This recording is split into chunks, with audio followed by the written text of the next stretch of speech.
গোপনে সুন্দর করে ওযু বানাইয়া যায় নামাজ বিছাইয়া কলিজা ভরে যদি ডাক দাও ইয়া আল্লাহ, আমি আল্লাহ তো তোর মহব্বতের জন্যই প্রথম আসমানে তাজাল্লি দিয়ে দিলাম, চাইতে দেরি আমি আল্লাহ তোকে দিতেও দেরি করব না। কত গভীর রাতে আল্লাহর নবী বলেন, আমি রাতের বেলা ঘুমাইয়ে গেলাম এশার নামাজ পড়ে, হঠাৎ আমার কাঁচা ঘুমের মধ্যে কান্নার আওয়াজ আসতেছে, আমার কানের মধ্যে ঘুম ভেঙে গেল। এই রাতে কে কাঁদে আর আমার ঘুম ভাঙলো? নবী বলেন, আমি উঠলাম, নজর করে দেখলাম আমার মাথার পিছনেই তো মসজিদে নববী। আমি দেখি ওখানে একজন আল্লাহর বান্দা রাতের গভীরে নামাজে দাঁড়ায় দাঁড়ায় কান্না করে। আমি দরজার কিনারায় অপেক্ষা করি, নামাজ শেষ।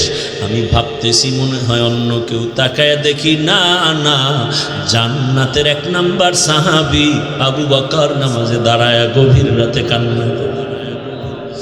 আমি আবু বকরকে দেখলাম, আবু বকর আমারে দেখে চমকে উঠলেন, ইয়া রাসূলুল্লাহ, এ গভীর রাত আপনি কি ঘুমান নাই? বলে, তোমার কান্নায় ঘুম ভেঙে গেল। ও আবু বকর, তুমি কাঁদলা কেন? আবু বকর বলেন, ইয়া রাসূলুল্লাহ, মালিকের আদালতে কেমনে দাঁড়ায় হিসাব দেব সেই ভয়ে কান্না করতেছিলাম। আমার আল্লাহর আদালতে কেমনে দাঁড়াবো? নবী বলেন, কেন? আপনার তো জান্নাতের টিকিট রেডি, 10 জনের প্রথম আপনি। আবু বকর বলেন, ইয়া রাসূলুল্লাহ, আরে আমি আবু বকরের থেকে টিকিটের পাওয়ার তো নবীদেরটার বেশি, কিন্তু আপনিই তো বয়ান করেছেন হাসরের ময়দানটা ভয়ঙ্কর হবে, জমিনটা পুরা জমিন হবে হাসরের মাঠ, সূর্যটা নিচে চলে আসবে, সূর্যের গরম মাটির জমিন তামা হয়ে যাবে, ওদিকে জাহান্নামের চিৎকারের আওয়াজ, জাহান্নাম চিল্লায় বলবে, হে মালিক, বেনামাজি গুলো কই, গুনাহগার গুলো আমার পেটের মধ্যে দাও, আমার পেটের মধ্যে ক্ষুধা। নবী, আপনিই তো ভয়ঙ্কর হালাতের কথা বলছেন, জাহান্নামের চিৎকারে হাসরের ময়দানটা থরথর করে কেঁপে উঠবে। এমনকি আমার আল্লাহ রাগ হয়ে আওয়াজ দিবেন, লিমানিল মুলকুল ইয়াউম লিল্লাহিল ওয়াহিদিল কাহ্হার। এত কঠিন আওয়াজ হবে, হাসরের ময়দানটা থরথর করে কাঁপতে থাকবে। ও নবী, আপনিই বয়ান করেছেন এত কঠিন হালাত, নারী আর পুরুষ সব উলঙ্গ দাঁড়াবে হাসরের মাঠে। আম্মা জান আয়েশা বলেন, নবী, মানুষ কি লজ্জা পাবে না? কয়, ওরে আয়েশা, জানো না, এমন ভয়ঙ্কর হালাত হবে, একজনের দিকে আর একজন তাকাবারও হুঁশ হবে না। এমন কঠিন অবস্থায় আল্লাহর নবীরা পর্যন্ত কান্না শুরু করবেন। আদম নবী কান্না করবেন, ঈসা নবী কান্না করবেন, ইব্রাহিম নবীর কান্না, মুসা নবীর কান্না, দাউদ পয়গম্বরের কান্না, নূহ পয়গম্বরের কান্না চলবে। নিজের উপায় নাই, কি উপায় হবে সেই চিন্তা, উম্মতের চিন্তা নাই। ইয়া রাসূলুল্লাহ, এক পর্যায়ে আল্লাহ আবার একটা কঠিন আওয়াজ দিবেন, ওয়ামতাজুল ইয়াউমা আইয়ুহাল মুজরিমুন। আল্লাহ একটা গায়বী আওয়াজ দিয়ে বলবেন, ও গুনাহগারেরা, ও বেনামাজিরা, ও বেপরদাওয়ালারা, যারা কোরআন হাদিস মানো নাই, আলেম ওলামা মানো নাই, নবী রাসূল মানো নাই, আজকে আমার নেককারদের থেকে তোরা আলাদা হইয়া যা, নেককারদের থেকে আলাদা হ, গুনাহগারেরা ভয়ে আলাদা হবে না। আল্লাহ বলবে, আমি কুদরতিভাবে বাছুনি দিব, বাঁচতে গিয়া যখন ধরে ফেলবো, ওই গুনাহগারগুলো বাতাসের মতো উড়িয়া উড়িয়া জাহান্নামের রাস্তায় পড়বে। আর আল্লাহ বলবেন, ও আমার নেক আমলওয়ালা, ও পর্দাওয়ালা নামাজি, সূর্যের গরম মাথায় লাগাইস না, আরশে আজিমের নিচে গিয়ে অপেক্ষা কর, রহমতের নবীর সাথে তোমরা সব জান্নাতে যাইবা। আর যারা গুনাহগার বেনামাজি, এদেরকে জাহান্নামের পথে দাঁড় করাইয়া আল্লাহ বলবে, ও ফেরেশতারা, লাইনে দাঁড় করাও, আর আমি বাম হাতে আমলনামা দিব। ও রহমতের নবী, আল্লাহ যদি আমি আবু বকরকে ডাইকা বলে, আবু বকর আমার জান্নাত পাইয়া কি নিয়ে আসছো বলো। আমি যদি বলি আল্লাহ তোমার জান্নাতের মোহাব্বতে তোমাকে পাওয়ার জন্য নামাজ রোজা তেলাওয়াত জিকির নিয়ে আসছি। আল্লাহ যদি বলে আবু বকর আমি যেইভাবে নামাজ চাইছি ওইভাবে হক আদায় করে নামাজ আদায় করো নাই, আমি যেইভাবে রোজা চাইছি ওইভাবে হক আদায় করে তুমি রোজা আদায় করো নাই, তোমার আমল আমার কাছে পছন্দ হয় নাই, সাথে সাথে আমার উপরে জাহান্নামের অর্ডার জারি হয়ে যাবে। ওই সময় আমি আবু বকরের কি উপায় হবে? চোখের পানি ছেড়ে কান্না করি, ও পয়গম্বর দোয়া করবেন আল্লাহর আদালতে যেন নাজাতের রাস্তা খুলিয়া যায়। ও আমার যুবক বাবারা, বৃদ্ধ বাবাজিরা, পর্দার আড়ালের মা বোনেরা, আমি যে এত কষ্ট করে আপনাদের যত বয়ান শুনাইছি আমি একবারও কিন্তু বলি নাই মাদ্রাসায় আসো, স্কুল ছেড়ে দাও, কলেজ ছেড়ে দাও, না, বরং তুমি কলেজে পড়ো, স্কুলে পড়ো, দাবি নাই। তুমি ডাক্তার হও, ইঞ্জিনিয়ার হও, প্রফেসর হও, এসপি হও, এমপি মন্ত্রী যাই হও না কেন, অনুরোধ করি বাবা তোমার মতো কত যুবক স্কুল কলেজে ভরিয়াও নামাজ ছাড়ে না, দাড়ি কাটে না। নিজের বিবেকটাকে জিজ্ঞাসা করো তোমার কপাল কেন খারাপ, তুমি পারো না কেন? তোমার মতো কত যুবক রাস্তায় গাড়ি চালায়, 5 বেলার নামাজ পড়ে নাই, বলো তুমি কেন পারবা না?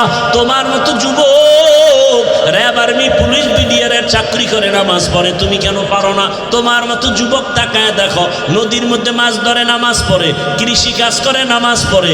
নিজেকে জিজ্ঞাসা করো তোমার কপালে কার বরদোয়া লাগছে, মা বাবার নাকি শিক্ষকের নাকি ওলামায়ে কেরামের? না হয় তোমার মতো যুবক যদি দুনিয়ার সব লাইনে চাকরি করে, ব্যবসা করে, নামাজ পড়ে, তুমি পারো না কেন? ও পর্দার আড়ালের আম্মা জানেরা, আপনার মতো কত মা এই এলাকায় এখনো খুঁজলে পাওয়া যায়, বেপর্দায় চলে না, নামাজ ছাড়ে না, মোবাইলে সময় নষ্ট করে না। ও আম্মা জানেরা, বোনেরা, মনটা কি চায় না একজন আদর্শমান ডাক্তারের মা হয়ে যাবেন? আপনার সন্তানের ব্যবহারে শিক্ষকরাও দোয়া করবে, আপনার সন্তানের আচরণে আলেম ওলামাও দোয়া করবে, আপনার সন্তান ডাক্তারি করবে, নামাজ পড়বে, কোরআন তেলাওয়াত করে আপনাদের জন্য দোয়া করবে। এরে আম্মা জান, যদি এমন চান আপনাকে আদর্শবান হতে হবে, আর জমিনে রহমতের নবীর আদর্শ থেকে সুন্দর আদর্শ আর নাই। ও আল্লাহর বান্দারা, ও আমার যুবক বাবারা, মা বোনেরা, বৃদ্ধ বাবাজিরা, তওবার দরজা খোলা, আল্লাহর কাছে তওবা করেন, সাহায্য চান, নামাজের মাধ্যমে, ধৈর্যের মাধ্যমে আল্লাহকে মনে মনে ডাক দেন। ও যুবক বাবা, জীবনে তো দাড়ি কম কাটো নাই, বেপর্দায় কম চলো নাই, এখনো কি তোমার মনের শখ মিটে নাই রে বাবা? কয়দিন আর হায়াত পাইবা জানা নাই, আর কবে গুনাহ থেকে তওবা করবা জানা নাই। অন্তর যদি ভালো হয়, যদি তওবার নিয়ত থাকে, মনে মনে আমার আল্লাহকে ডাকো আর বলো, হে আল্লাহ, জীবনে কত হাতের দ্বারা গুনাহ করলাম, জবানের দ্বারা গুনাহ করেছি, চোখের দ্বারা গুনাহ করেছি।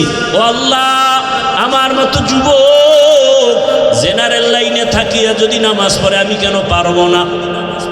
আল্লাহ তুমি বুঝি বেজার হয়ে গেছো, আজকে থেকে তওবা করতেছি, মরিয়া গেল আর নামাজ ছাড়বো না, দাড়ি কাটবো না, বেপর্দায় চলবো না, মা বাবার দোয়া নিয়া, শিক্ষকের দোয়া নিয়া, ওলামায়ে কেরামের পরামর্শ নিয়া রসুলের আদর্শ মেনে চলবো।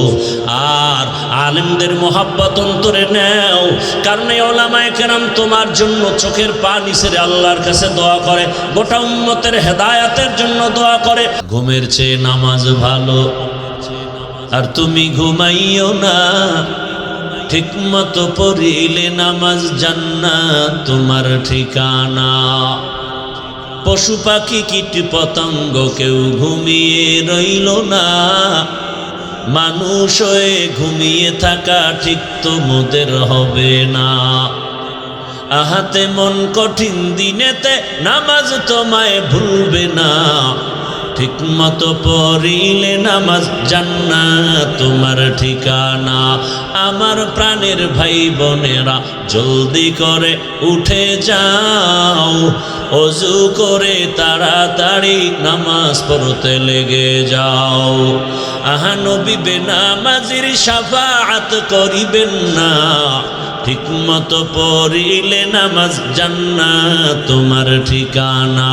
ঘুমের চেয়ে নামাজ ভালো, আর তুমি ঘুমাইও না, ঠিক মতো পড়িলে নামাজ জান্নাত তোমার ঠিকানা।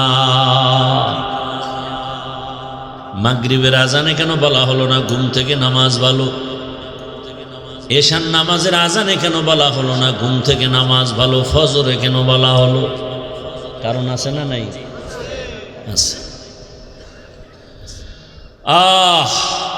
আমরা সবাই সুস্থ থাকতে চাই বলে কি পরিমাণ বলে ওভার 100 অল টাইম, কিন্তু সুস্থ যে কিভাবে থাকবো কি কাজ করলে সেটা তো করি না, বরং অসুস্থ হওয়ার কাজ নিয়ে প্রতিযোগিতা করি।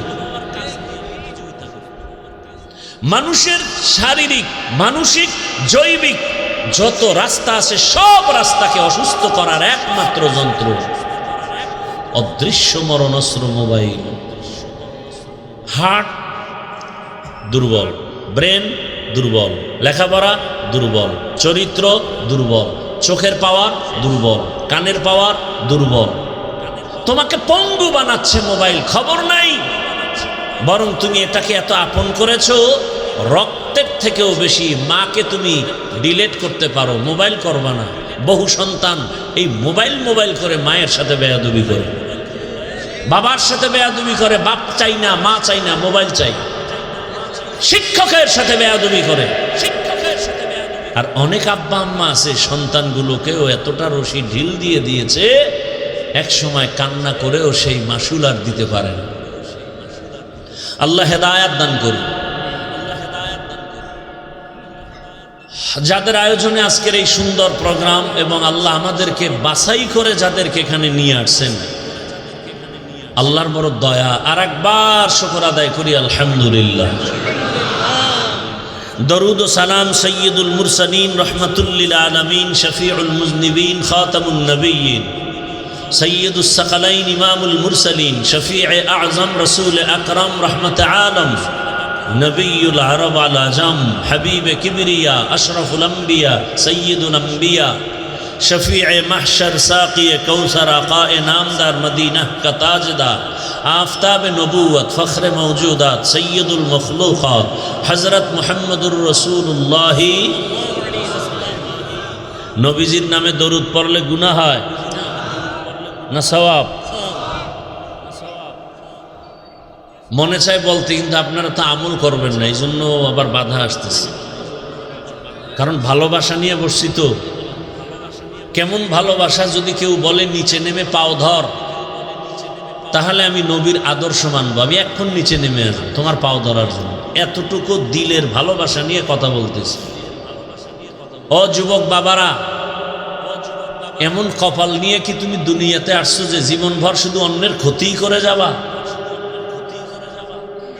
তোমার দ্বারা জীবনে কেউ উপকার হতে পারবে না। তোমার কপাল এত খারাপ। জানি না ওমরের কপালওয়ালা কারা আর আবু জাহালের মতো কপালওয়ালা কারা। মোনাজাত পর্যন্ত দেখতে থাকবো কার কপাল ভালো কার কপাল খারাপ। দেখা যাবে।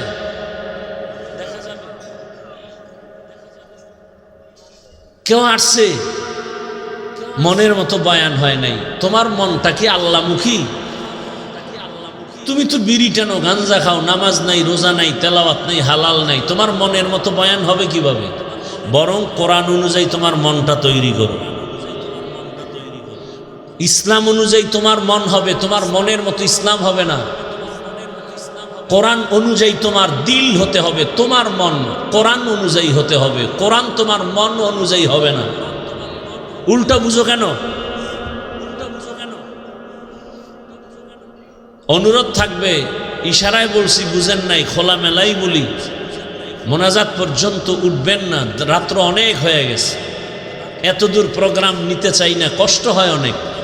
এমনিই তো কষ্ট করি, এই বয়সে আমার মতো কষ্ট কে করে আল্লাহু আলাম, আল্লাহ জানেন। 12 মাস কি এর রৌদ্র আর বৃষ্টি, ফজরের পরে, জোহরের পরে, আসরের পরে, মাগরিবের পরে, এশার পরে, নীলে সারা রাত, 12 মাস। একটা মাস বাদ নাই যেদিন আমার প্রোগ্রাম থাকে না। এজন্য বহুত দূর তারপর আসছি। চিন্তা করি মানুষ কত কষ্ট করে, মোহাব্বত করে দিনের জন্য। টাকা পাবে না, খানা পাবে না, বসার বিছানা ভালো না, আসছে পকেটের টাকা ব্যয় করে। দুনিয়ার কোনো নেতা খাতারা ডাকলে তো ফ্রি গাড়ি দিত, ভাড়া দিত, নাস্তা দিত। আর এইখানে তো আসছে সব কষ্ট করে, আমি একটু কষ্ট করলে যদি দিনের উপকার হয়, আমি কষ্ট নিজে স্বীকার করে আসছি। অতএব আপনারা আমাকে একটু কথা বলার সুযোগ দিলে আমি বলবো, আর সেটা আমি তখনই আমি আনন্দে কথা বলার সুযোগ পাবো যদি আপনারা অধীর আগ্রহে আমার জন্য দোয়া করেন এবং চুপচাপ থাকেন। উঠা বসা করলে বক্তব্য টক্তব্য সব কিছু খতম, শুধু দোয়া করব, মোনাজাত দেব, হাত দুইটা উঠাবো আর দোয়া হয়ে যাবে। এখন সে হাতটা উপরে উঠাবো আপনাদের ইশারা পেয়ে, যদি দেখি না শুনতেছেন আলহামদুলিল্লাহ, আর যদি দেখি না ব্যারাম বিড়ির নেশায় দৌড় মারছে আর বসতে পারে না, আর কপাল খারাপ, এতগুলো মানুষ নিয়ে মা বাবার জন্য দোয়া করা এটা তো কপালের বিষয়। এত সুন্দর জায়গায় আল্লাহ নিয়ে আসছেন, কিন্তু শয়তানের সাথে একটু যুদ্ধ করে যে দোয়াটা করে যাবেন এটা হয় না, কপাল। আল্লাহ শেষ দোয়া করে যাওয়ার আমাদেরকে তৌফিক দান করেন। যেটা চাইছিলাম বলার জন্য বলবো, মানবেন কিনা আমাকে আগে বলতে হবে, চেষ্টা করবেন ইনশাআল্লাহ। আচ্ছা আপনারা আমাকে বলেন তো, আপনার দিল থেকে আপনি এটা চান কিনা যে যেখানে যাবেন সেখানেই আপনার সম্মান হবে, সবাই সম্মান করবে? সবাই চান? তাহলে আমলটা দিয়ে গেলাম, করবেন কিনা জানি না, বলে গেলাম, তবে করবেন এই আশাই বলতেছি। প্রতিদিন কমপক্ষে 300 বার দরুদ পড়বেন, খোদার কসম। কোনো তাবিজ লাগবে না, কোনো তাবিজের প্রয়োজন নাই, তবে 2টা শর্ত আছে দরুদ পড়ার। এক শর্ত, নির্জনে নিরিবিলি মোহাব্বতের সাথে পড়বেন। 2, পবিত্র অবস্থায় পড়বেন। দরুদ পইরা পইরা যদি 100 বার শেষ হইলে একবার বিড়ি টানেন, আর একবার 100 শেষ হইলে আর একবার আর একটা বিড়ি। নির্জনে নিরিবিলি পরিবেশে এবং মোহাব্বতের সাথে পবিত্র হালাতে। কতবার প্রতিদিন?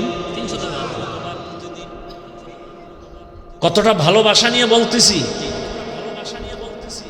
যদি আমার কথা আপনি মানেন আর যদি ফলাফল না আসে, মরে গেলে কবরে জুতা মারবেন, বলে গেলাম।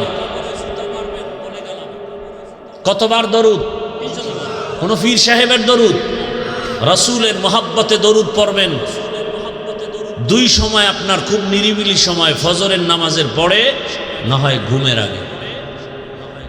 পৃথিবীর কোনো তাবিজ আপনাকে আটকাতে পারবে না। জায়নামাজ বিছাইয়া একটা তসবিহ হাতে নিবেন। কি তসবিহ চিনেন? জবাব দেন, তসবিহ চিনেন? তসবিহ হাতে নিয়ে আমল করা সুন্নতে সাহাবা।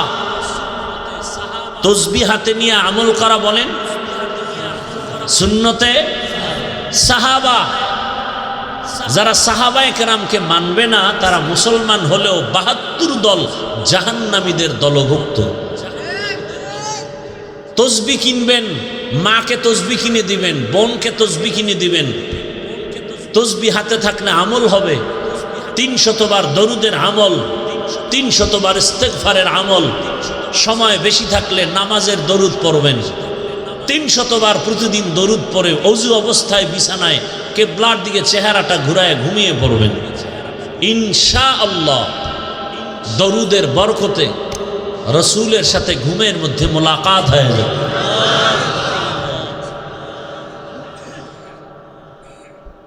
এবং যেখানে যাবেন আল্লাহ ইজ্জতের জিন্দেগি দান করবেন। দরুদের আমল প্রতিদিন 300 বার, যত পড়বেন তত। গাড়িতে বসে আছেন, দোকানে বসে আছেন, কিসের ব্যবসার ঝামেলা, দরুদের আমল করেন। কিসের চাকরিতে সমস্যা, দরুদের আমল করেন। কি ঘরে অসুস্থ, টেনশন কেন, দরুদের আমল করেন। আল্লাহ আমাদের বেশি বেশি বেশি বেশি দরুদের আমল করার তৌফিক দান করেন। কথাগুলো অনর্থক হয়ে যাচ্ছে না? আল্লাহ আমাকে মাফ করে দেন। সময় বেশি থাকলে নামাজের দরুদ, কম থাকলে এখন যেটা সংক্ষেপ, এটা সাল্লাল্লাহু আলাইহি ওয়া আলিহি, এই শব্দটা বাড়ায় বলবেন। সাল্লাল্লাহু আলাইহি ওয়া আলিহি ওয়াসাল্লাম। উলামায়ে হযরত দীর্ঘ সময় আলোচনা করেছেন, আপনারা শুনছেন। উলামায়ে কেরামের কথাগুলো সহি তরিকায় আমল করার তৌফিক দান করেন।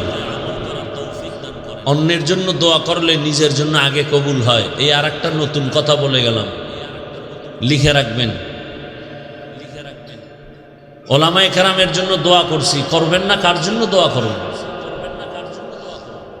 আজকে মাকে সম্মান করেন তো আলেমদের অবদান, বাবাকে সম্মান করেন, উলামায়ে কেরামের অবদান। তারা কোরআন হাদিস দিয়ে বুঝাইছে, এজন্য আমরা এই সম্মানের পথ চিনছি। কিয়ামত পর্যন্ত আর কোনোদিন আমার রসুল আসবেন না, আবু বকর, ওমর, ওসমান, আলী কেউ আসবেন না, কোনো সাহাবায়ে কেরাম আসবেন না, আইম্মায়ে কেরাম আসবেন না, বড় বড় আউলিয়ায়ে কেরাম তারাও আর আসবেন না কিয়ামত পর্যন্ত। ভালো করে মনে রাখবেন, এই কথাগুলো আমার বয়ানের আউট। আমি যে আয়াত হাদিস পড়ছি ওদিকে ঢুকি নাই, আউট। কিন্তু কথাগুলো কি পরিমাণ ওজনওয়ালা এবং কি পরিমাণ গুরুত্বপূর্ণ ভালো করে মনে রাখবেন। কিয়ামত পর্যন্ত এই মানুষ সংসার কিভাবে সুখে থাকবে, নিজে কিভাবে সুখে থাকবে, সম্মানে থাকবে, কিভাবে তার পরিবার সুস্থ সুখে চালাবে, কিভাবে তার সমাজ সুন্দরভাবে চালাবে, দুনিয়ার শান্তি, নির্ভেজাল শান্তি, আখেরাতে বিনা হিসাবে জান্নাত পাওয়ার একমাত্র ঠিকানা ইসলাম। আর সব ভুয়া, সব ভুয়া, সব কিছু ভেজাল। মানুষের জীবনের দুনিয়া আখেরাতের একমাত্র শান্তির ঠিকানা ইসলাম। মানুষকে সেই ইসলামের মাধ্যমে বুঝাবে একমাত্র উলামায়ে কেরাম। এ জাতি আর নবী পাবে না, এই জাতি আর কোনোদিন কিয়ামতের আগে আবু বকর পাবে না, ওমর পাবে না। এ জাতি পাবে তাদের স্থানে যারা আছেন ওয়ারাসাতুল আম্বিয়া, উলামায়ে কেরাম। এজন্য দোয়া করলাম উলামায়ে কেরামের ইজ্জত আল্লাহ বাড়িয়ে দেন। যারা আলেম ওলামাদের বিরুদ্ধে লেখালেখি করে, চক্রান্ত করে, বলার মাধ্যমে, মিডিয়ার মাধ্যমে, আল্লাহ এদের হেদায়াত দান করেন, না হয় ধ্বংস করে দেন। আল্লাহ তাদের হেদায়াত দান করেন, না হয় ধ্বংস করে দেন। আল্লাহ তাদের হেদায়াত দান করেন, না হয় খুব তাড়াতাড়ি ধ্বংস করে দেন। কারণ আলেমের দুশ্মন ও ইসলামের দুশ্মন। আল্লাহ বুঝার তৌফিক দান করেন। অন্যের জন্য দোয়া করলে নিজের জন্য আগে কবুল হয়। একটা নতুন উসুল বলছি, আমি দোয়া করলাম আল্লাহ পুরা এলাকার মানুষগুলোকে তুমি মাফ করে দাও। আল্লাহ একজন ফেরেশতা পাঠায় দিছেন, এই যাও তো ওই বান্দা কার জন্য দোয়া করলো। ফেরেশতা বলে আল্লাহ এই বান্দা এলাকার সমস্ত মানুষের জন্য দোয়া করলো। কি দোয়া? সমস্ত মানুষের গুনাহ মাফ চাইছে, কারণ নিজের জন্য চায় নাই বলে না। আল্লাহ বলে ফেরেশতা সাক্ষী থাক, সকলকে ক্ষমার আগে ওকে আমি আগে ক্ষমা করে দিলাম। আমরা তো অন্যের জন্য দোয়া করতে চাই না, মনে করি ভাগে কম পাবো। হ্যাঁ, জুমার দিন ইমাম সাহেবরে এক এলাকার ভদ্রলোক দোয়ায় বলছে, হুজুর আমার আব্বার জন্য দোয়া করবেন। নিয়ত করছে 500 টাকা হাদিয়া দিবে। ইমাম সাহেব নামাজের ভিতরে, দোয়ার ভিতরে আরো 4 জনের নাম বলছে। মোনাজাতের ভিতরে ওনার মেজাজ গরম হয়ে গেছে, আমার বাবার দোয়াটা সাইডে ভাগ হয়ে গেল, মন খারাপ হয়ে গেছে। 500 টাকা দিবে না, 100 টাকা দিবে। দেওয়ার সময় পাওয়ার কি, মন খুব কষ্ট ভরা, বেজার। 100 টাকা দিয়ে নেন হুজুর, এমনই কইরেন। আর একদল মূর্খ দেখছি, এরা দোয়া করছে ঠিক, কিন্তু বলে হুজুর আমার আব্বার নাম যে কইলেন না, ভুলে যদি আল্লাহ দোয়াটা আর এক গ্রামে দিয়ে দেয়। এরকম মূর্খ আছে না নাই? দেখেন না জানাজার ময়দানে বহু মূর্খ বলে, হুজুর কি কয় জানাজার বাংলা নিয়ত কন, আছে না নাই? আমার রসুল কি বাংলা বুঝেন? তাহলে বাংলা নিয়ত পাইলেন কই? আল্লাহ আমাদের সবাইকে সহি সমঝ দান করেন। অনেক কথা বলে ফেলেছি, এবার ঢুকি আমার নির্দিষ্ট আলোচনার মধ্যে। উঠা বসা করলেই দোয়া করে ফেলব, সোজা কথা, কোনো পেশ নেই। কারণ কষ্ট করে আসছি সীমাহীন। আপনার এক রাত, আমার তো সারা জিন্দেগি। আপনাদের মোহাব্বতে আসছি, আপনি মূল্যায়ন করবেন না তো আমার আপনাকে জোর করে বয়ান শোনানোর দরকার কি? চলে যাই। কালকে জুমা, আর রাত্রটাও তো বরকতের রাত, জুমার রাত বড় বরকতি রাত। আমি যে আয়াত ও হাদিস পড়েছি ইখলাস ও রুহানিয়াতের সমন্বয়ে সহি নিয়তে সহি তরিকায় সহি কিছু কথা বলতে পারি, আপনারা শুনতে পারেন, সে তৌফিক আমার আল্লাহ আমাদেরকে দান করুন। আয়াতের তর্জমা এবং হাদিসের তর্জমাটা আগে বলি, তারপরে কিছু ব্যাখ্যা।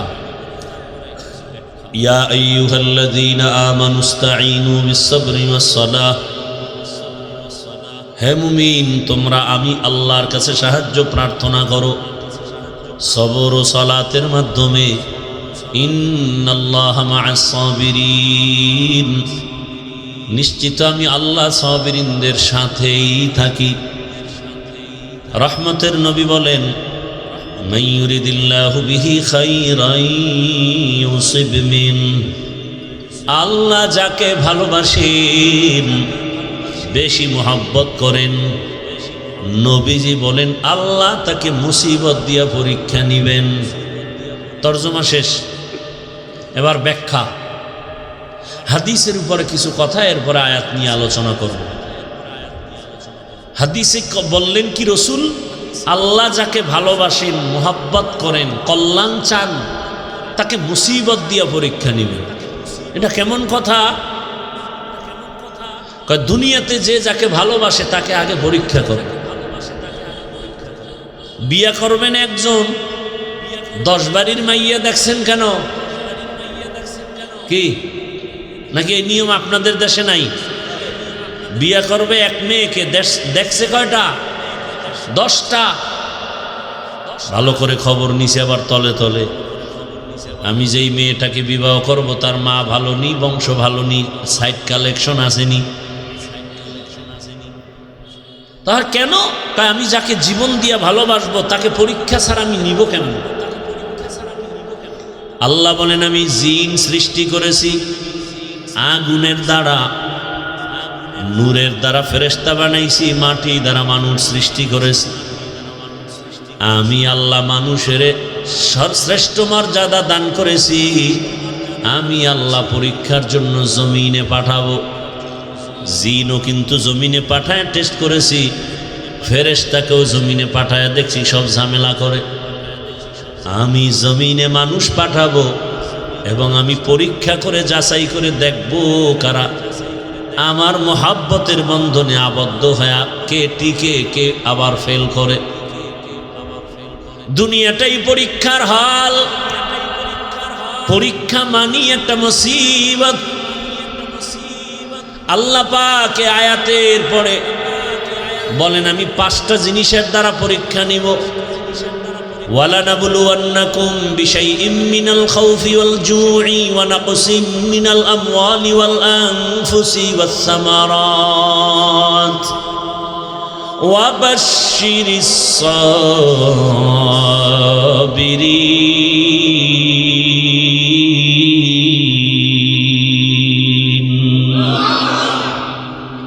আল্লাহ 5টা জিনিসের দ্বারা পরীক্ষা নিয়া যাকে বেশি পরীক্ষা বেশি কঠিন হবে।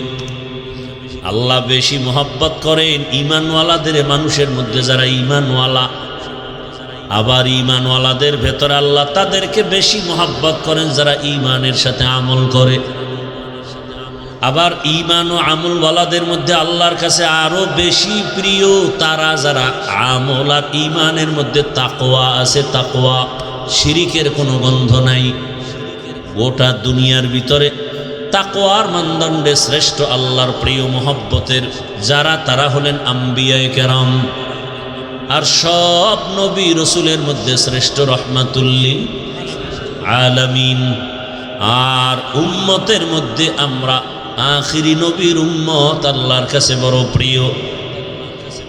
আল্লাহ তাআলা বলেন আমি পরীক্ষা নিব মুসিবতের দ্বারা। আর এই পরীক্ষায় যদি পাশ করতে চাও, এক পুঁজি লাগবে, যে পুঁজি না থাকলে পাশ করা যাবে না। ওই পুঁজির নাম হলো ধৈর্য। যাদের ধৈর্য নাই তারা কোনোদিন কামিয়াব হতে পারবে না। এই ধৈর্য আবার 3 প্রকার। ইবাদতের বেলায় ধৈর্য, মুসিবতের বেলায় ধৈর্য, গুনাহের বেলায় ধৈর্য। আপনার যদি ধৈর্য না থাকে এই প্যান্ডেলে মোনাজাত পর্যন্ত থাকা আপনার জন্য সম্ভব হবে না। যাদের ধৈর্য আছে তারাই থাকবেন। ধৈর্য যদি থাকে সে বয়ান শুনতে পারে, ধৈর্য না থাকলে পারে না। ইবাদতের বেলায় ধৈর্য, মুসিবতের বেলায় ধৈর্য, গুনাহের বেলায় ধৈর্য। এই ধৈর্য বড় দামি এক সম্পদ। স্বামী আর স্ত্রী বড় ভালোবাসার জিন্দেগি পরিচালনা করতেছে। একদিন স্ত্রী স্বামীকে জিজ্ঞাসা করে, ও স্বামী, তুমি আমাকে কেমন মোহাব্বত করো, ভালোবাসো? বলে সীমাহীন। বলে কেমন? কয় তুমি আমার জীবন, আমি তোমার জন্য যা চাও তাই দিব। খেয়াল করতেছেন?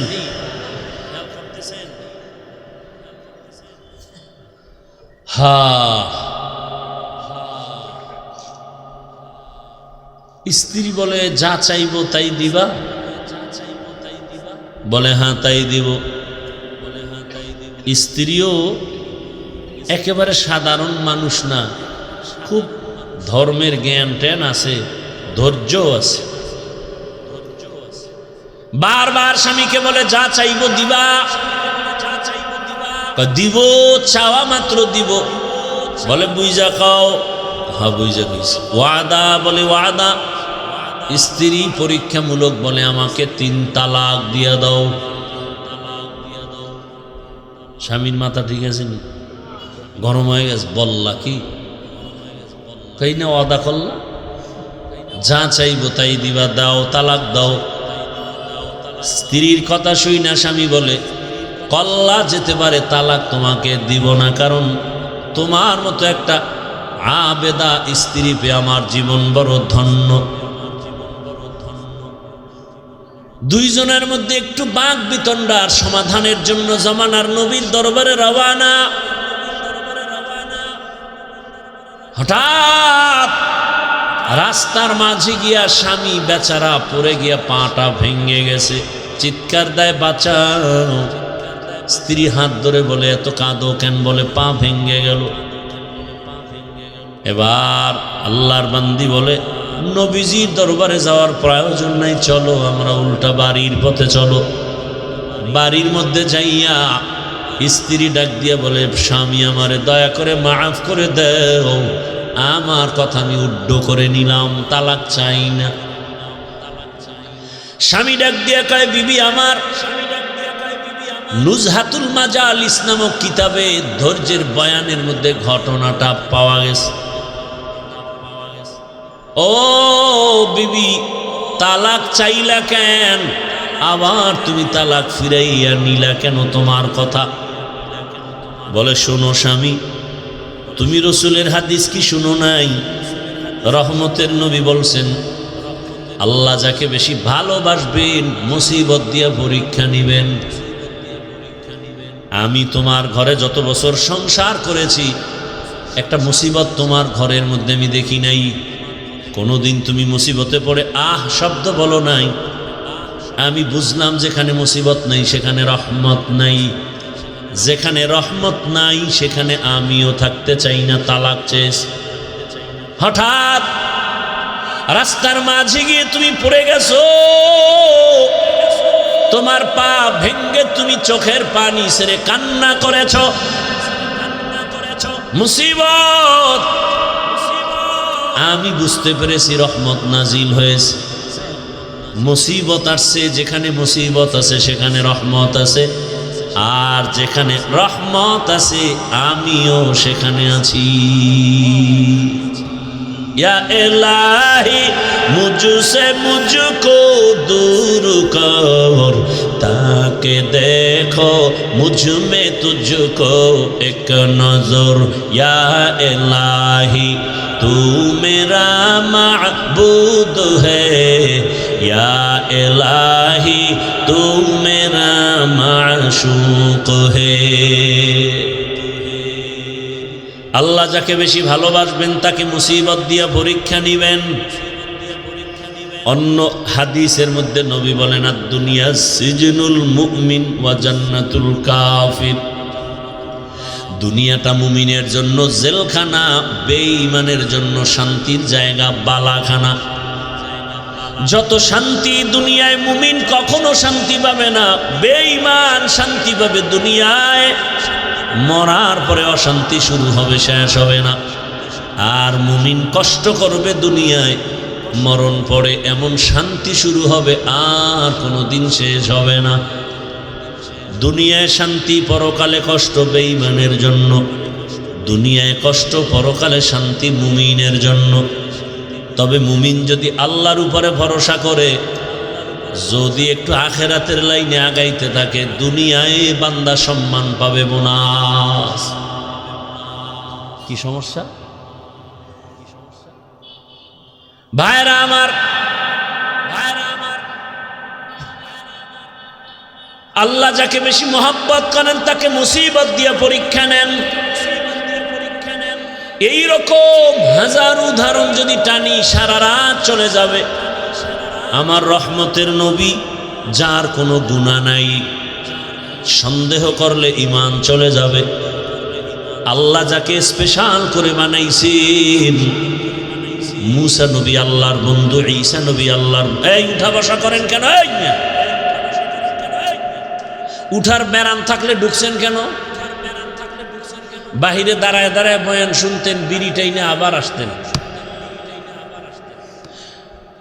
এত বুঝানোর পরেও নিজেরও ক্ষতি করেন, উম্মতেরও ক্ষতি করবেন। আপনার দীর্ঘ টাইম বসার অভ্যাস না থাকলে আপনি কেন বসেন ভিতরে? আপনি বাহিরে চেয়ার দিয়ে বসে বসে বয়ান শুনবেন। আমি তো শুরুতেই বলছি, আমি বয়ান তো ওই গতানুগতিক ওই বক্তা হিসাবে বয়ান করি না, কলিজার ভালোবাসা দিয়ে বয়ান করি। মুখস্থ বয়ান আল্লাহর উপরে ভরসা করে বলতেছি। কি বয়ান করব তা তো আমি রেডি করে আসি নাই। আউযুবিল্লাহ ঢুকছি, জেহেন ঘুরাইছি, কি আয়াতটা পড়ব। এই বছর এই আয়াত দিয়ে বয়ান শুরু করি না, আজকে পড়ে ফেললাম। আজকে এই আয়াতটা নতুন পড়লাম। অন্য বছর এই আয়াতের উপরে অনেক বয়ান করেছি। এরপরে আয়াতের উপরে কি বয়ান হবে তাও তো আমার জানা নেই। একের পর এক কথা আসতেছে আসতেছে আসতেছে। বক্তার এলেমের বাহাদুরিতে বয়ান হয় না, ভালো করে মনে রাখবেন। ছোট ছোট কিছু কথা বলি, মনে রাখবেন। বক্তার আমল আর এলেমের বাহাদুরিতে ওয়াজ হয় না। এর মূল চাবি আল্লাহর রহমত আর অন্তরে, শ্রোতাদের অন্তরের ভালোবাসা, মুহাব্বত। এই দুইটা এক থাকলে বয়ান হয়। আপনারা আমার বয়ান বের করার ফোকাস। এখন ওইটা বুঝাইতে গেলে আরো যাইবে 20 মিনিট। একজন উঠছে, দিছে প্যাঁচ লাগায়, আমার নজর তো চারোদিকে। কে হাত উঠায়, কে বসে, কে ঘাড় এদিক সেদিক করে, নজর তো দিক চলে যায়। পারি না, আমার এই অভ্যাসই নেই, করবো না বয়ান। আপনারা শুনতে চান না, আমার ঠেকাটা কি? হেদায়েতের মালিক তো কোনো বান্দার হাতে আল্লাহ চাবি দেন নাই, এত পেরেশানি কেন? বৈশেই তো সেই বয়ান করছে। রসুলের মতো ব্যক্তির বয়ানে আবু জাহিল্লা বাচ্চা যদি কালেমা না পড়ে, আমি কে? রসুলের বয়ান, যার চেহারা দেখলে গুনাহ মাফ, সেই রসুলকে টানা 13 বছর দেখার পরে যে বেঈমান কালেমা পড়ে না, আমি কে? আমি তো মানুষ হই না। বক্তা হয়েছি ঠিক, মাওলানা হয়েছে ঠিক, মানুষ হতে পারি নাই। মানুষ হওয়া ভিন্ন জিনিস। আর রহমান আল্লামাল কুরআন খালাকাল ইনসান, এই বয়ান যেখানে করেছি সেখানে বলেছি মানুষ কাকে বলে। আল্লাহ বলছেন মানুষ কারা? এই মানুষ আল্লাহর কাছে মানুষ না, আল্লাহর দরবারের মানুষগুলো আলাদা। কোন মানুষ? আল্লাহ বলে দিছেন আর রহমান আল্লামাল কুরআন খালাকাল ইনসান। বিস্তারিত এখানে আলোচনা। আল্লাহর কাছে কোন মানুষ জান্নাত পাবে? মাগরিবের পরে বয়ান করছি গোপালগঞ্জের একটা এলাকায়, ভরপুর মানুষ। সেখানে একটা হাদিস বলছি, যেহেতু কথা টানে চলে আসছে, 1 মিনিটে শুধু একটু বলতেছি। আবু হুরায়রা রাদিয়াল্লাহু তাআলা আনহু থেকে একটি সহিহ হাদিস বর্ণিত। হাদিসের হাও জানে না, সহি সহিলে এলাফায়। রসুল কোনোদিন বলে যান না এই হাদিস সহি, এটা সহি না। এটা বর্ণনাকারী মুহাদ্দিসিনে কেরাম তাদের মতামত। রসুল যদি একটা ছোট্ট বিন্দু কথা বলেন সেটাও আমার কাছে 7 আসমান 7 জমিন থেকেও দামি।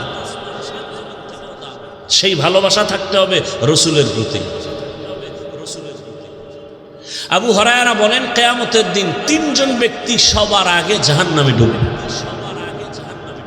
সবার আগে 3 জন। 3 জন মানে 3 দল। কয় দল? 3 দল। কিন্তু ব্যক্তি হিসাবে উল্লেখ 3 জন। কেমন 3 জন? দুনিয়ার সব জ্ঞানীরা বলবে এরা 3 জন জান্নাত যাবে বিনা হিসাবে, কিন্তু আবু হুরায়রা বলেন রসুল বলেছেন 3 জন সবার আগে জাহান্নামে ঢুকবে। আবু হুরায়রা এই হাদিসটা বলতে গিয়া একজন সাহাবীকে শুনাইতে গিয়া 3 বার বেহুশ হয়ে গেছেন। কয়বার? 3 বার বেহুশ হয়ে গেছেন। সেই 3 ব্যক্তিকে দুনিয়ার জ্ঞানীরা বলে তারা বিনা হিসাবে জান্নাতি, আর আল্লাহ বলবে শিকল লাগায় জাহান্নামে ঢুকা। এর মধ্যে প্রথম ব্যক্তি যুদ্ধের ময়দানের গলা কাটা শহীদ, যে ইসলামের ময়দানে কাফেরের মোকাবেলায় যুদ্ধ করে শহীদ, আল্লাহ তাকে বলবে রে জাহান্নামে ঢুকা। দ্বিতীয় আমার মতো মাওলানা, আল্লাহ বলবে এই মাওলানা দিগা, দুনিয়ার মানুষ তোর বয়ান শুনছে, তোরে এলেম দিয়েছিলাম কি করছো? আল্লাহ এই যে ওয়াজ করছি দাওয়াত দিছি, মানুষ তো তাই জানে, আমি তো ভিতরেরটা জানি। মানুষ তো তোর উপরেরটা জানে, আমি তো ভেতরেরটা জানি। তোরে আল্লামা না লেখলে মনে কষ্ট পাইতি, কেউ জানতো না, আমি জানি। কি এই রোগ নাই? নামটা কেন নিচে হয়েছে? এই রোগ আছে। নাম কেন ছোট হলো বড় হলো না? মনে তোর কষ্ট কেউ জানে না, আমি তোর অন্তরের খবর জানি। আরো কথা বলার সুযোগ নাই। আল্লাহ বলবে এই জাহান্নামের ফেরেশতা ধর এই মাওলানারে, জাহান্নামের ভেতরে ঢুকা। শহীদেরাও জাহান্নামে, মাওলানাও জাহান্নামে।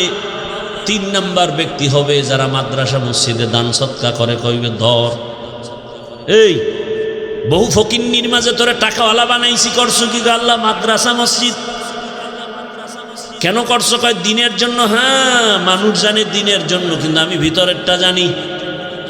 50,000 টাকা দান কইরা চায়ের দোকানে চাপাবাজি করছো, পুরা মসজিদ তুই কইরা দিছ। তোর নামে আলহাজ না লাগাইলে মাথা গরম। দান করার পরে তোকে মারহাবা না বলার কারণে তোর মেজাজ গরম, পারো না, টাকা ফিরাই নিয়ে যাও। জাহান্নামের ফেরেশতাই নাফরমানের ধর, জাহান্নামের শিকল লাগায়া জাহান্নামে নাও। ও আমার প্রিয় বাবারা, যুবক, পর্দার আড়ালের মা বোনেরা, বৃদ্ধ বাবাজিরা, শহীদের হালাত যদি এমন হয়, মাওলানাদের হালাত যদি এমন হয়, মাদ্রাসা মসজিদ করনেওয়ালা দানবীরের হালাত যদি এমন হয়, একটু একটা মিনিট চিন্তা করেন আপনার আমার উপায় কি হবে। জিন্দেগি মে বন্দগি তু করনা হে,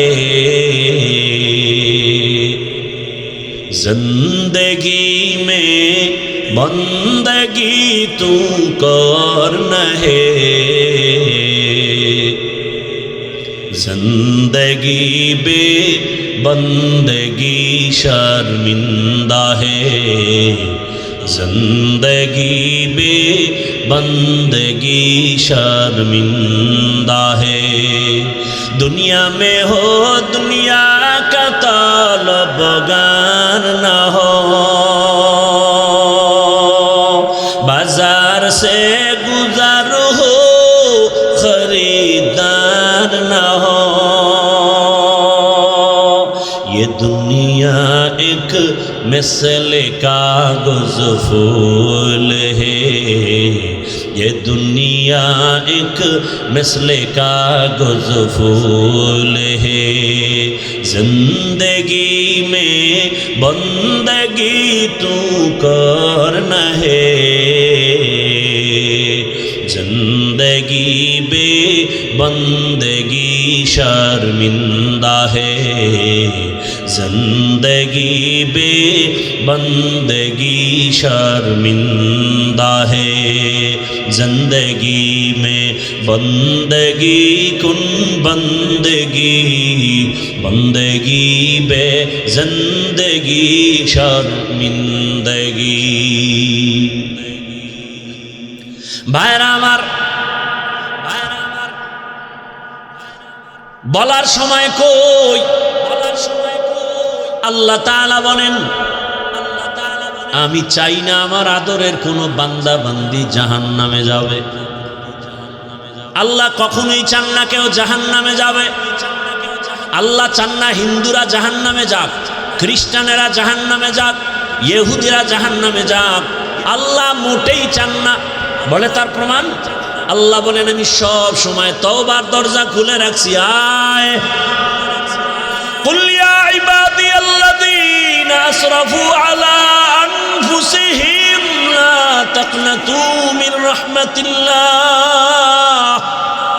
ইন্নাল্লাহা ইয়াগফিরুয যুনুবা জামিআ ইন্নাহু হুয়াল গফুরুর রাহিম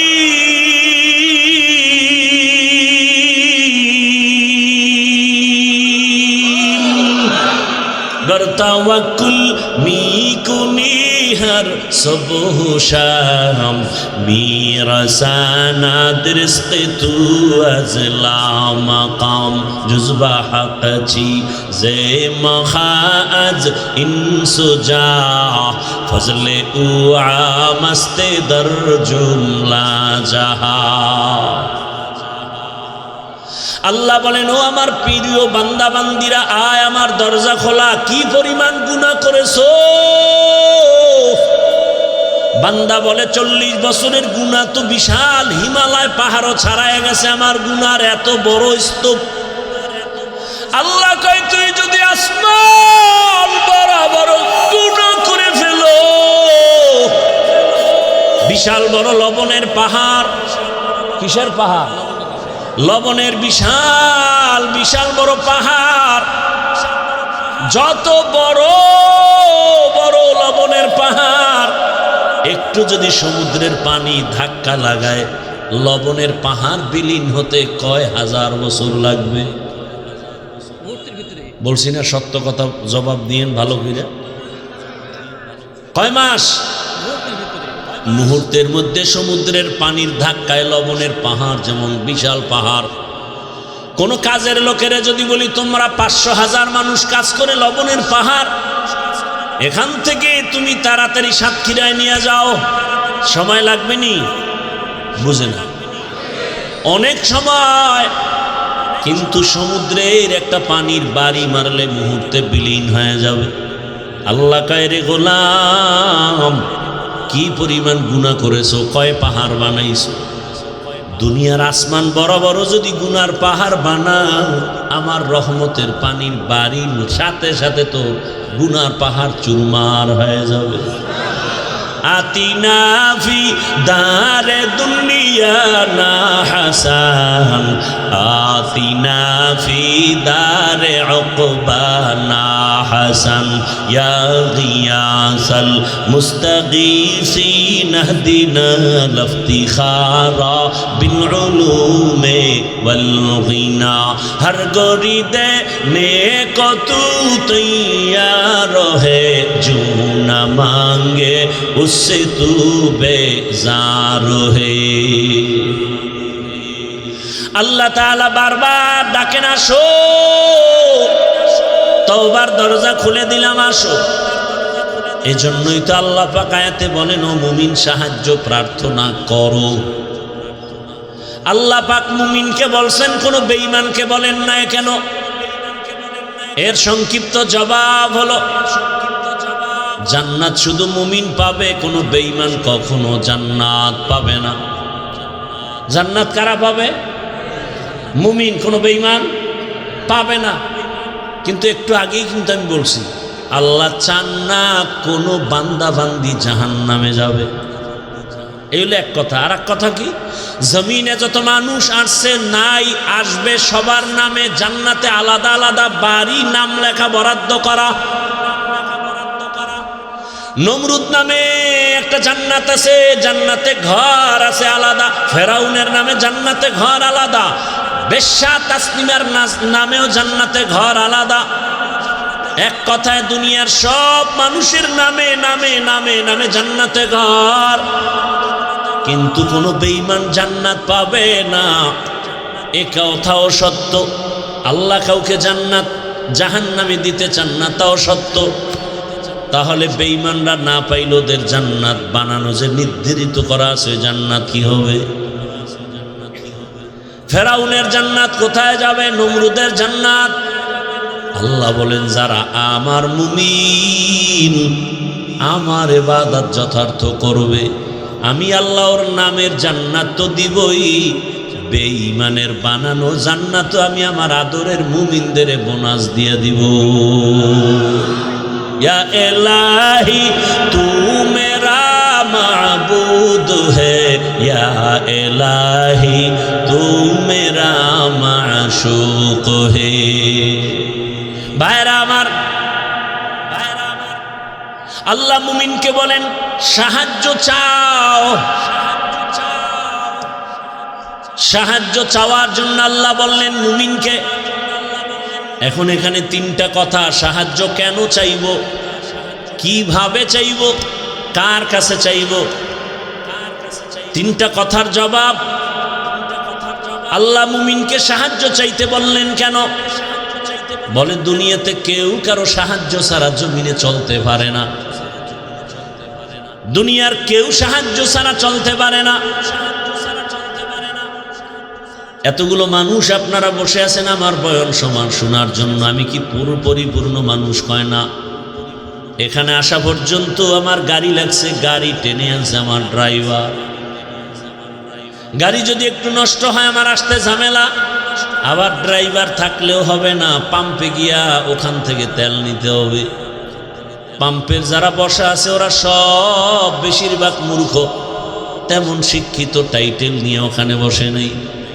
আমি যদি বলি আমি এত বড় বক্তা, তোর মতো মূর্খের থেকে তেল নিব না, কয় তাই তুই মর। কারণ আমাগো গরিবের কাছে আসবি না, তোর গাড়ির মধ্যে জীবনে তেল যাবে না। আল্লাহ কোনো মানুষকে স্বয়ং সম্পূর্ণ বানান নাই। আল্লাহ সাহায্য চাইতে বললেন কেন? আল্লাহ তার এক জবাব দিয়া কোরআনে বলেন, ওয়া খুলিকাল ইনসানু যায়ীফা। আমি মানুষকে বড় দুর্বল করে বানাইছি, মানুষের মতো দুর্বল কোনো প্রাণী বানাই নাই। মানুষ এত দুর্বল, পিপিলিকার কাছেও দুর্বল।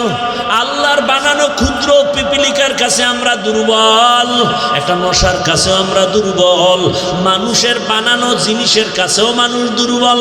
2 টাকা দামের একটা বেলেট বানাইছে মানুষ, ওই বেলেটের দুর্বল কি? এই যে স্টান বানাইছে মানুষ, এই মানুষ এই স্থানের বাড়ি খেয়া জাগাত নাই। ইট বানায় মানুষ, ইটের একটা টুকরা পড়ছে, জাগাত শেষ। তাহলে মানুষ নিজের বানানো বস্তুর কাছেও দুর্বল, আল্লাহর বানানো ক্ষুদ্র পিপিলিকার কাছেও দুর্বল। পিপিলিকায় যদি মেজাজ গরম করে, একটা বনিয়াদমরে ঘুমাতে দিব না, খাইতে দিব না। কোনো বনিয়াদম খাইতেও পারবে না, ঘুমাতে পারবে না। মশায় যদি আন্দোলন শুরু করে, আদম সন্তানের কপালে আর ঘুম জুটবে না। কি জিন্দেগি বরবাদ হয়ে যাবে। তাহলে আমরা মশার কাছেও দুর্বল, পিপিলিকার কাছেও দুর্বল, আমাদের মতো দুর্বল কোনো প্রাণী নাই। এই কথা যেমন সত্য, আমাদের মতো শ্রেষ্ঠ জমিনে কেউ নাই, এ কথাও সত্য। দুর্বল হইয়া আবার শ্রেষ্ঠ হয় কেমনে? ধৈর্য হবে শোনার। দুর্বল সে আবার শ্রেষ্ঠ হয় কেমনে? হ্যাঁ, দুর্বলতাটাই শ্রেষ্ঠত্বের কারণ। যেমন আপনাদের ঘরের মধ্যে শিশু বাচ্চা আছে, আবার বড় ছেলে মেয়েও আছে। ভালো করে বুঝেন, ঘরের মধ্যে আপনার শিশু বাচ্চা অনেক দুর্বল, হাঁটতেও ভালো করে পারে না, খেয়াল করে দেখবেন 8 বছর পরে বাবা আসছে বাড়িতে বিদেশ থেকে, বা ঢাকার থেকে আসছে 1 বছর পর গ্রাম এলাকায়,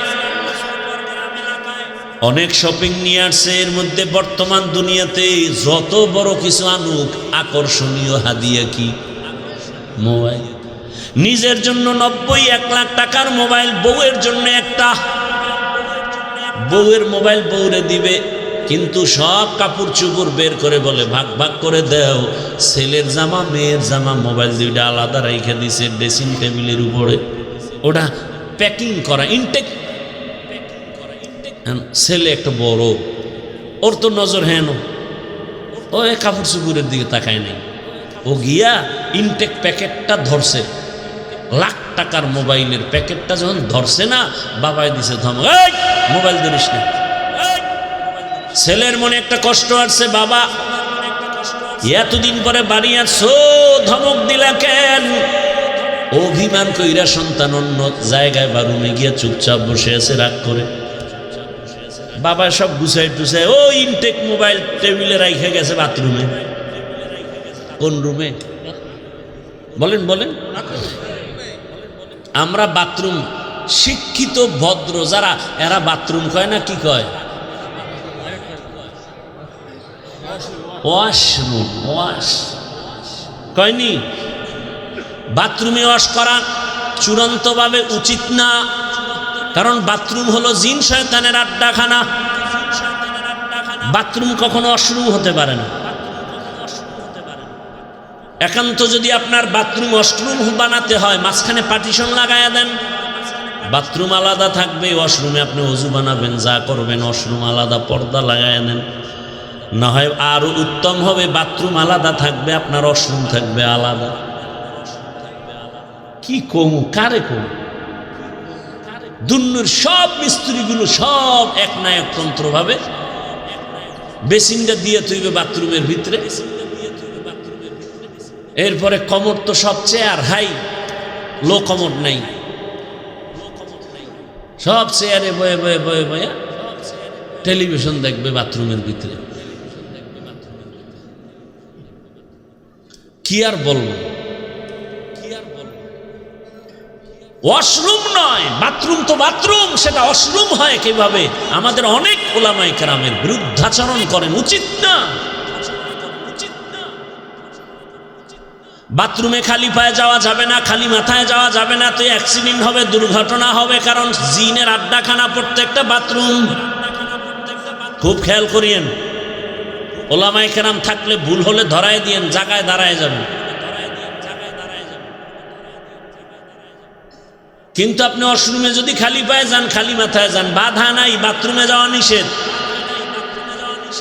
খালি পায়ে যাওয়া যাবে না।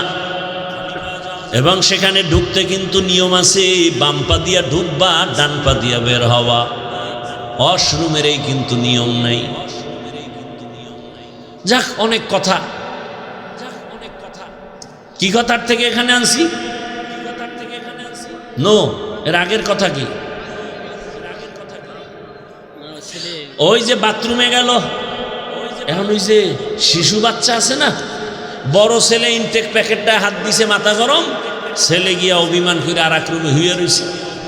এদিকে বাবায় ওয়াশরুমে যাওয়ার পরে ছোট বাচ্চাটাই ওটারে আস্তে আস্তে করে খুলছে, খুইলে এবার ওটার থেকে বের কইরা, এটা তো ডাইন বাম বুঝে না, এমন জোরে একটা আছাড় দিছে ফ্লোরে, জাগাত 1 লাখ নাই।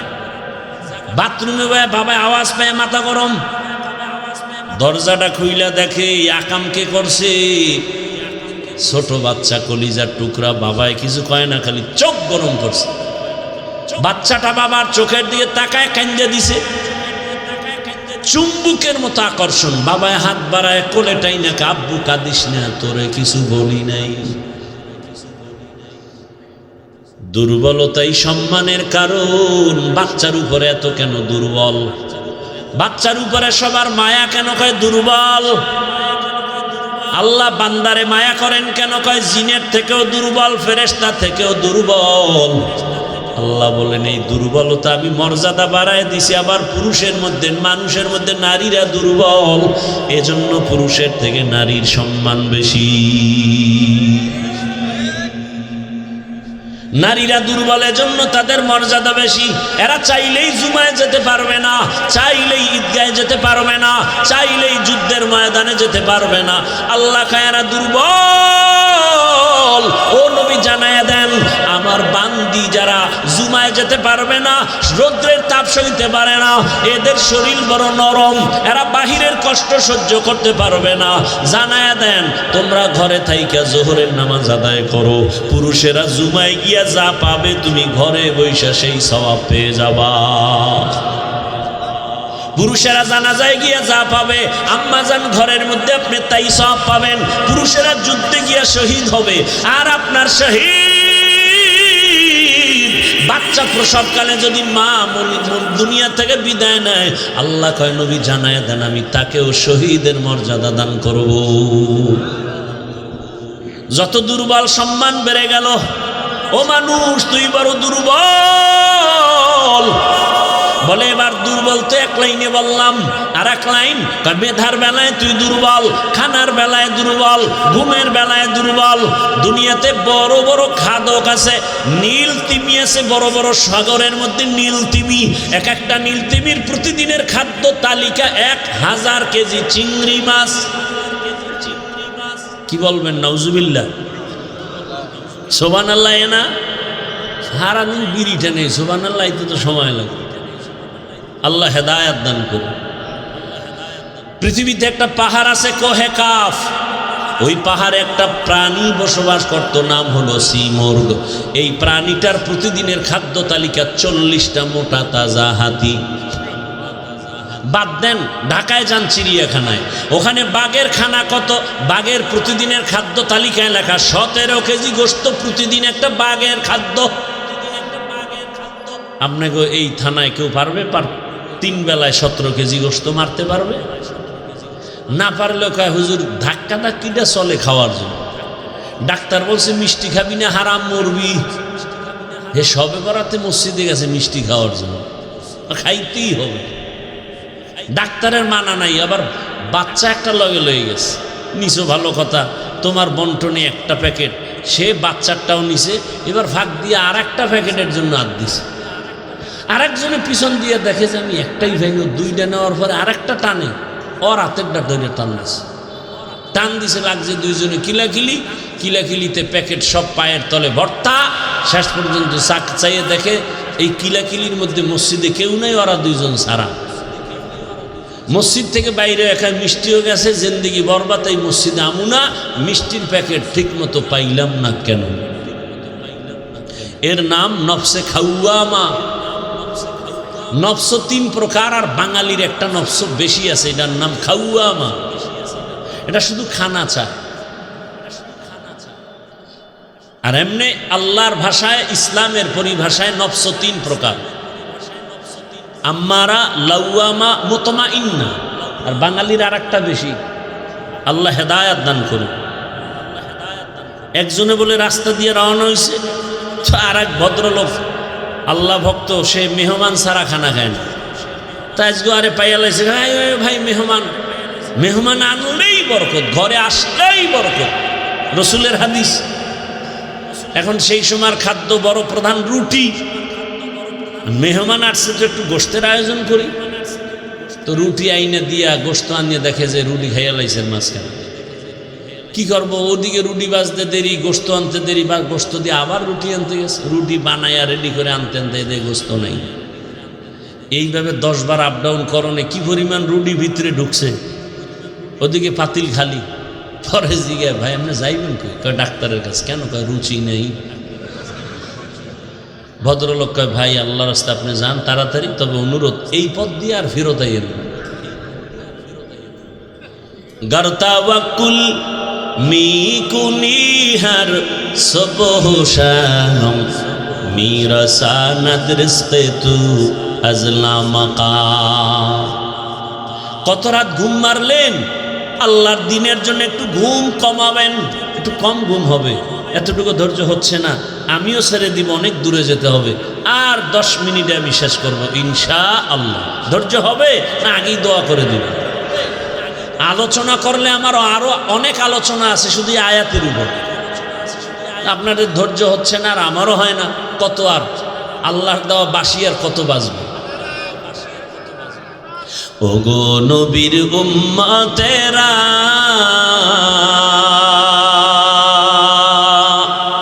হয়ে আজি দিশাহারা,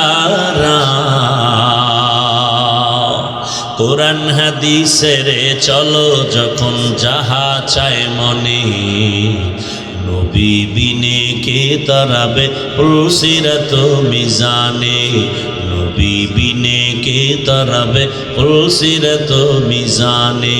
উম্মতের কান্ডারি নবী,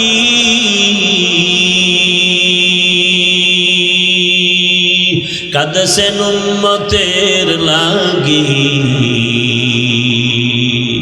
এখনো কাঁদেন নবীজি শুয়ে মদিনার পানে, নবী বিনে কে তারাবে পুলসিরাত মিজানে, নবী বিনে কে তারাবে পুলসিরাত মিজানে।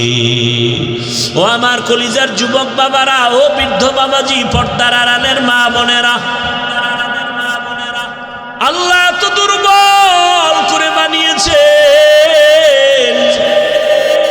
কিন্তু মর্যাদা সবার উপরে দিয়েছেন। মানুষের মতো দামি কেউ নাই। আমরা মেধার বেলায় দুর্বল, সবাই কিন্তু MBBS ডাক্তার, সবাই ডিগ্রি নিয়ে বসে আছে চেম্বারে, কিন্তু একে অপরের কাছে দুর্বল। নাক কান গলার ডাক্তার পেটের রোগ ঠিক করতে পারে না, মেডিসিনের ডাক্তার নাক কান গলার উপরে বিশেষজ্ঞ না। আল্লাহ এক একজনের এক এক সাইড আগায় দিছে, এক সাইড দুর্বল রাখছে, যেন অহংকারী করার সুযোগ না পাও। আমি কোরআনের বয়ান করি, কিন্তু ফতুয়ার কাজ আমার না। ফতুয়া দেওয়ার বেলায় আমি মুফতি সাহেবের কাছে দুর্বল। দেখছেননি কারণ দুনিয়ার সব একে অপরের কাছে দুর্বল। আল্লাহ এত দুর্বলতা দিয়ে বানাইলেন, এদিকে দুনিয়ার জমিনে যে আমি জান্নাতের পথে আগাবো, দুনিয়ার জমিনটাও বড় ভেজালওয়ালা দুর্বল। চতুর্দিকে গুনাহ গুনাহ আগাইতে পারি না। আবার আমার পেছনে 3 দল শয়তান আমারে আটকানোর চেষ্টা করে, মানুষ শয়তান, জিন শয়তান, নফস শয়তান। এত কিছুর মধ্যে আমি কিভাবে আগাবো? সাহায্য না নিলে চলবে না, সাহায্য ছাড়া চলবে না। এখন ফাইনাল হয়ে গেল সাহায্য লাগবেই, এ কথা আমরা ফাইনাল, ঠিক নাকি? আপনি পারবেন সাহায্য ছাড়া? আপনার টাকা আছে কোটি কোটি, কিন্তু মাছওয়ালার কাছে টাকা না দিলে ঘরে মাছ আসবে না। এই জমিনে গরিবরা যদি গোশত না কাটতো, বড় লোকের কপালে কোনোদিন গোশতের খানা পেটে যাইত না। নদীর মধ্যে গরিবেরা গিয়া কি পরিমাণ কষ্ট করে মাছ ধরে, ওই গরিব যদি আমাকে মাছ এনে না দিত তো আমার কপালে মাছ আসতো না। আল্লাহ তাআলা দুর্বল বানায় রাখছেন। এবার সাহায্য চাবো, এটাই ফাইনাল। তবে কার কাছে সাহায্য চাবো বুঝেননি? কার কাছে চাবো? সবাই বলবে আল্লাহর কাছে। মিথ্যা কথা বলবে বসে বসে। আল্লাহর কাছে সাহায্য চাইতেই হবে। যদি আপনার 100 বিশ্বাস আর বাস্তবায়ন করতেন, এ জমিনে কোনো NGO সুদখোর কোনো কারবারি থাকতো না। 30-40 বছর আগে জমিন থেকে সব NGO দূর হতো, সুদের কারবার চলতো না। বরং এমন জমানায় আমরা আসছি, যতই বয়ান করি ঘরে ঘরে সুদ, সুদ না হইলে তার চায়ের দোকানও চলে না।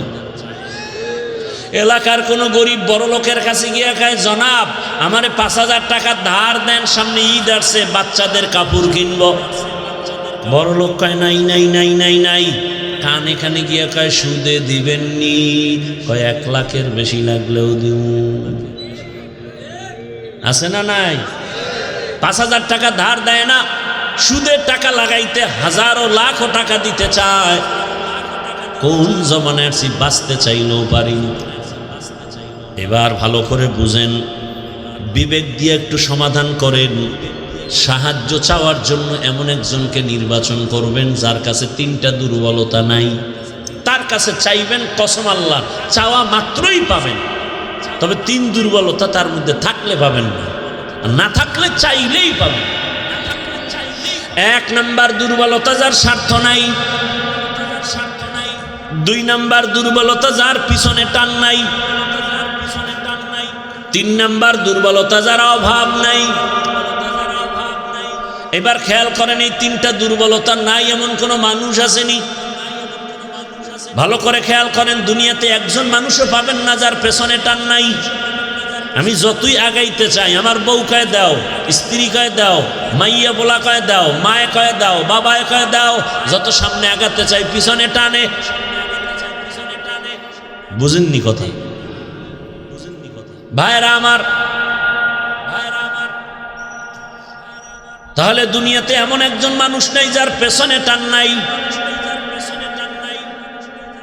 2 নাম্বার দুর্বলতা যার কোনো অভাব নাই। দুনিয়াতে এমন একজন মানুষের ঠিকানা দেন যার অভাব নাই। একজনে কামগো পীর সাহেবদের কোনো অভাব নেই। দুনিয়াতে কে অভাবী না? যার যত টাকা তার অভাব তত বড়। রিক্সা ড্রাইভারের 100 টাকায় অভাব শেষ, লক্ষ টাকার মালিকের লাখ টাকায় অভাব শেষ হয় না। এক কথায় দুনিয়াতে এমন একটা মানুষ নাই যার অভাব নাই। দুনিয়াতে এমন একজন মানুষ নাই যার পেছনে টান নাই। কয় দুর্বলতা গেল? ঘুমাইতেছেন না? আর একটা আছে যার স্বার্থ নেই। দুনিয়াতে এমন একজন লোক বের করেন যার স্বার্থ নাই। বের করতে পারবেন? আমি 2 জন পাইছিলাম, কিন্তু সন্দেহ ঢুকে গেছে। 2 জন পেয়েছিলাম, এক আমার মা আর বাবা। এদের স্বার্থ নাই, কিন্তু সোনার বাংলায় তাকায় দেখলাম স্বার্থের আঘাতে মা বাবা সন্তানের জবাই করেছে। স্বার্থের আঘাতে সন্তান মা বাবাকে জবাই করে। এই অল্প বয়সে সোনার বাংলায় কি না দেখলাম। আপন বাবা তার আপন মেয়েটাকে হোটেলের মধ্যে ঢুকাইয়া বলে, আজকের রাতের জন্য তুই আমার কাছে স্ত্রীর সমান। আরো জোরে বলো। এই জন্যই তো বলেছি, আল্লাহর কসম, ইসলাম ছাড়া এ জমিনে কোনোদিন শান্তি কেউ দিতে পারবে না। চাপাবাজি করতে পারবে মরণ পর্যন্ত। শান্তির ঠিকানার নাম ইসলাম। ইসলাম ছাড়া কোনোদিন এ জমিনে শান্তি আসবে না। চাপাবাজি চলবে, শুধু চাপাবাজি। ভালো করে বুঝো, স্বার্থ ছাড়া কোনো মানুষের জমিনে নাই। স্বার্থের আঘাতে স্ত্রী স্বামীকে জবাই করে, স্বামী স্ত্রীকে জবাই করে, ভাই ভাইকে জবাই করে স্বার্থের আঘাতে। আমি কি বানায় বলতেছি বাবা? অহরহ দুর্ঘটনা ঘটে। এইবার হিসাব শেষ, গোড়ায় হিসাব করে দেখবেন একজন পাওয়া যায় যার পেছনে টান নাই, অভাব নাই, স্বার্থ নাই। তিনি কে? তিনি কে? ইয়া আইয়ুহান নাস আনতুমুল ফুকারাউ ইলাল্লাহ ওয়াল্লাহু হুয়াল গানিয়্যুল হামিদ।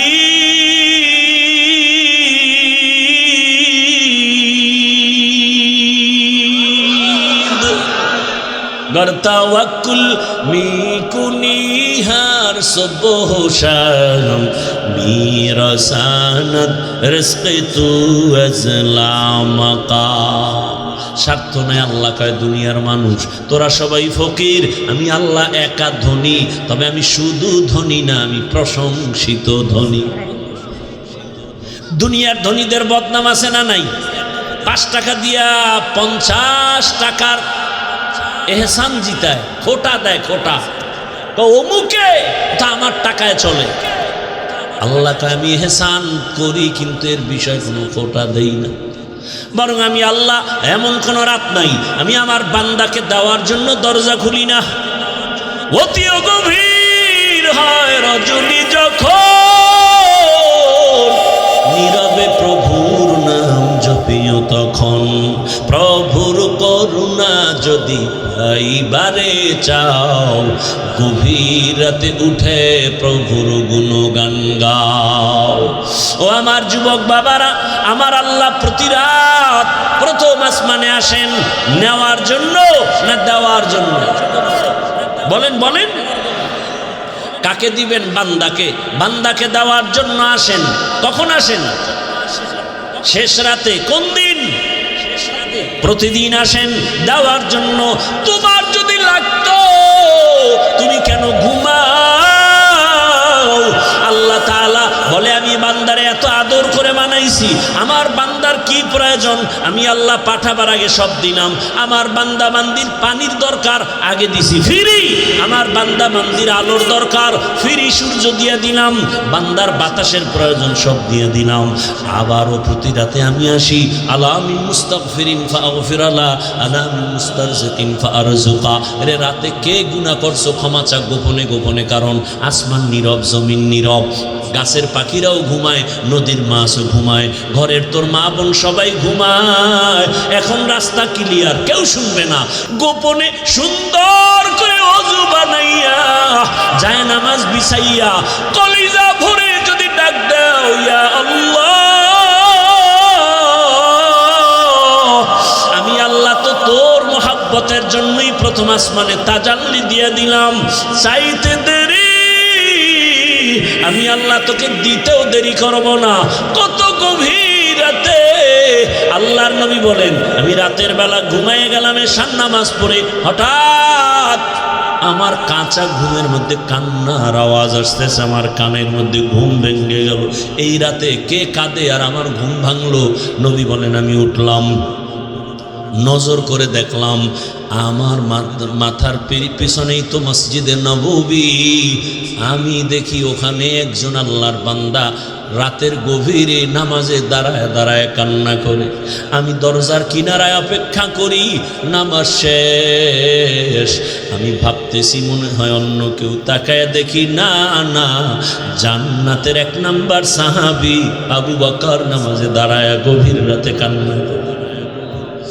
আমি আবু বকরকে দেখলাম, আবু বকর আমারে দেখে চমকে উঠলেন, ইয়া রাসূলুল্লাহ এ গভীর রাত আপনি কি ঘুমান নাই? বলে তোমার কান্নায় ঘুম ভেঙে গেল। ও আবু বকর তুমি কাঁদলা কেন? আবু বকর বলেন ইয়া রাসূলুল্লাহ মালিকের আদালতে কেমনে দাঁড়ায় হিসাব দেব সেই ভয়ে কান্না করতেছিলাম।